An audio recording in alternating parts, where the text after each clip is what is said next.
এজন্য বিশ্বনবী বললেন, খবরদার এদিনের নামাজ মিস করো না।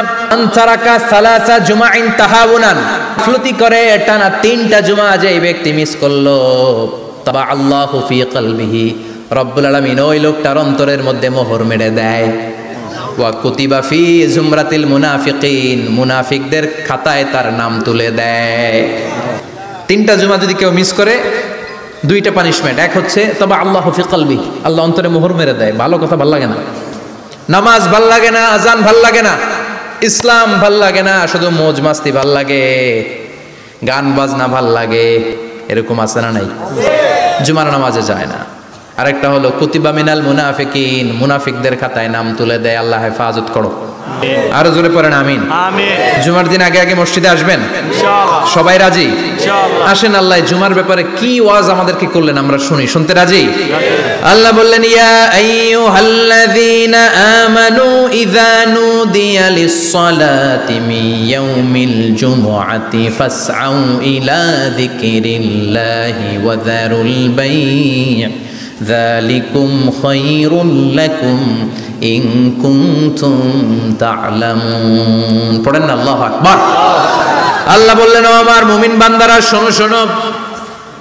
আপনাদেরকে অ্যাড্রেস করে আল্লাহ বলছেন, ও আমার মুমিন বান্দারা শোনো, ইযা নুদিয়া লিস-সালাতি মিন ইয়াউমিল জুমআ, জুমার নামাজের আযান যখন দেয়া হয়, ফাসআউ ইলা যিকরিল্লাহ, আল্লাহর স্মরণে তোমরা ধাবিত হও। ওয়া যারুল বাই', কেনা বেচা বন্ধ করে দাও। যালিকুম খায়রুল লাকুম ইন কুনতুম তা'লামুন, এটাই তোমাদের জন্য কল্যাণ যদি তোমরা বুঝতে পারো। জুমার নামাজের আযান যখন হয়, ফাসআউ ইলা যিকরিল্লাহ, আল্লাহর স্মরণে তোমরা বের হয়ে যাও। আল্লাহু আকবার। ফাসআউ ইলা যিকরিল্লাহ ইযা নুদিয়া লিস-সালামি ইয়াউমিল জুমআ, জুমার নামাজের আযান যখন দেয়া হয় বের হয়ে যাও, তখন কোনো কাজ রাখা যাবে না। এই আযান দ্বারা উদ্দেশ্য হচ্ছে খতিব সাহেব খুতবা দেওয়ার জন্য মিম্বারে বসলে যে আজানটা দেয়া হয়, এই আজান। কথা বুঝতে পেরেছেন? কিন্তু দুর্ভাগ্যজনক হলে সত্য, আমাদের বাংলাদেশে এই আজানটা কেন যেন মুয়াজ্জিন ভাইরা ইমাম সাহেবের সামনে এসে আস্তে আস্তে দেয়, ছোট ছোট করে ইমাম সাহেবের মুখের উপরে দেয়, মাইকে দেয় না। এটা পাইছে কই? এটা যে কোত্থেকে ঢুকছে এক আল্লাহই ভালো জানে। আজান মানে অ্যানাউন্সমেন্ট। আজান মানে কি? কথা বলেন। অ্যানাউন্সমেন্ট কি জোরে হবে না আস্তে? তো সব আজান মাইকে এত সাউন্ড করে, এই আজানটা ইমাম সাহেবের মুখের সামনে এসে ছোট ছোট করে কেন দেয়? এটার কোনো দলিল আছে বলে আমার জানা নাই। এই আজানটাও মাইকে হতে হবে। আমি পৃথিবীর যত দেশ ঘুরেছি, অনেক বড় বড় মসজিদে আমি জুমার সালাত করেছি, সব জায়গায় মক্কাতুল মুকাররমা সহ মসজিদে নববী সহ সব জায়গায় খতিব সাহেব জুমার মিম্বারে বসার পরে যে আজানটা দেয়া হয়, এটাও অন্যান্য আজানের মতো মাইকে দেয়া হয়। আল্লাহ বললেন, ইযা নুদিয়া লিস-সালামি ইয়াউমিল জুমআ, জুমার দিনে আজান যখন দেয়া হয়, এই আজান দ্বারা উদ্দেশ্য হচ্ছে খতিব বসলে যে আজান 12:30 12:15 দিকে যে আজান, এই আজান উদ্দেশ্য নয়। বিশ্বনবীর সময়ে এই 12:30 12:15 দিকে যে আজান ছিল, এটা ছিল না। বিশ্বনবীর সময় ছিল না, আবু বকরের সময় ছিল না, সাইয়েদনা ওমর ফারুকের সময় ছিল না। এটা চালু হয়েছে সাইয়েদনা উসমান যুন্নুরাইনের সময়। তখন মদিনাতে মানুষের সংখ্যা অনেক বেড়ে গিয়েছে, লোকজন আর জায়গা হয় না, মুসল্লিতে ঠাসাঠাসি। উনি ঘোষণা দিলেন, সুকে জাওরা, জাওরা নামক বিশাল একটা বাজার আছে, ঘোষণা দিলেন এখন থেকে ওই জায়গায় জুমার নামাজ হবে। মানুষ যেন আগ থেকে প্রস্তুতি নিয়ে আসতে পারে, এজন্য জাওরা নামক বাজারে উনি আর একটা আজান দেওয়ার প্রচলন করলেন। সুবহানাল্লাহ। সেখান থেকে আজ অবধি আমরা এই অতিরিক্ত আজানটা দিয়ে থাকি। এটা নবীর সুন্নাত না, এটা সাহাবীর সুন্নাত। বিশ্বনবীর সুন্নাহ মেনে নেওয়া যেমনি আবশ্যক, 4 খলিফার থেকে পাওয়া সুন্নাতগুলো মেনে নেওয়া আবশ্যক। বিশ্বনবী বললেন, আলাইকুম বিসুন্নতি ওয়া সুন্নাতিল খুলাফায়ে রাশিদিন আল মাহদিন, আমার সুন্নাত ধরবা, হেদায়েত প্রাপ্ত 4 খলিফার সুন্নাত ধরবা। কেমনে ধরবা? ইক্ষু চিনেন? ইক্ষু না গ্যান্ডারি নাকি আখ না কুশাই? হ্যাঁ, আখ। কাঁচা আখ খায় কি করে? এই সামনের দাঁত দিয়ে ভাঙে না? সামনের দাঁত দিয়ে বলে ভাঙে,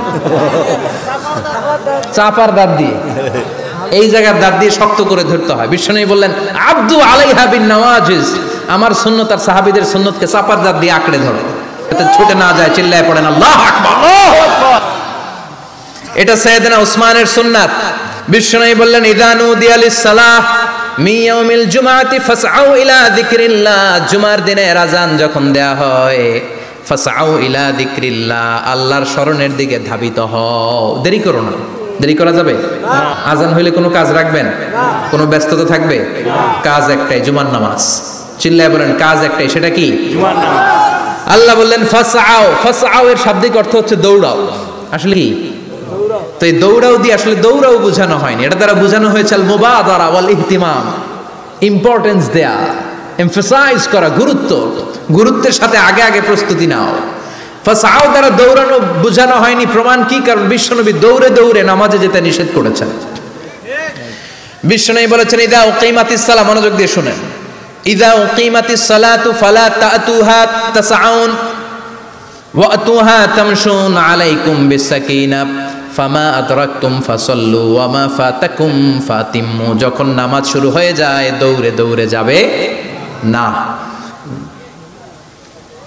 তামশুন, হেঁটে হেঁটে যাও। আলাইকুম বিসাকিনা, ধীরে ধীরে যাও।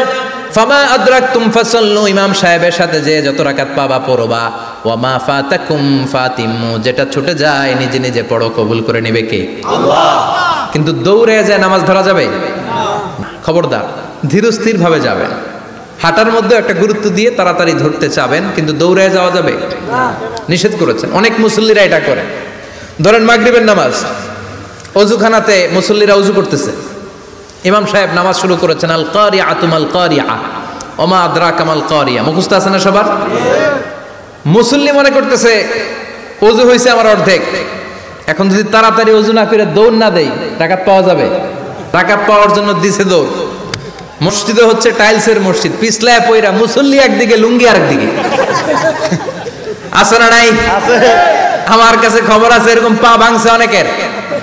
রাকাত ধরার জন্য মুসল্লি তাড়াহুড়ো করে দিছে দৌড়, মুসল্লি একদিকে লুঙ্গি, ঠ্যাং ভাঙা শেষ, এখন ল্যাংড়া। বিশ্বনবীর কথা মানে নাই, ওটারে ল্যাংড়া বানাইছে কে? আল্লাহ। এই জন্য বিশ্বনবী বললেন খবরদার দৌড়ে যাবে না। একামত হয়ে গেলে ধীরস্থির ভাবে যাও, কেননা দৌড়ে দৌড়ে আপনি কার দরবারে যাবেন? উনি তো সব রাজার বড় রাজা, মহারাজা। মহারাজার দরবারে তাড়াহুড়ো করা যায় নাকি? না। সেজন্য আল্লাহ বললেন ফাসআউ ইলা যিকরিল্লাহ, জুমার নামাজের আযান যখন হয়ে যায় তোমরা আল্লাহর জিকিরের দিকে ধাবিত হও। যিকরিল্লাহ, আল্লাহর স্মরণ। জিকির মানে কি? আল্লাহর স্মরণ। কিন্তু এই জিকির দ্বারা এই আয়াতের উদ্দেশ্য হচ্ছে আল খুতবাতাইন, জুমার দুই খুতবা।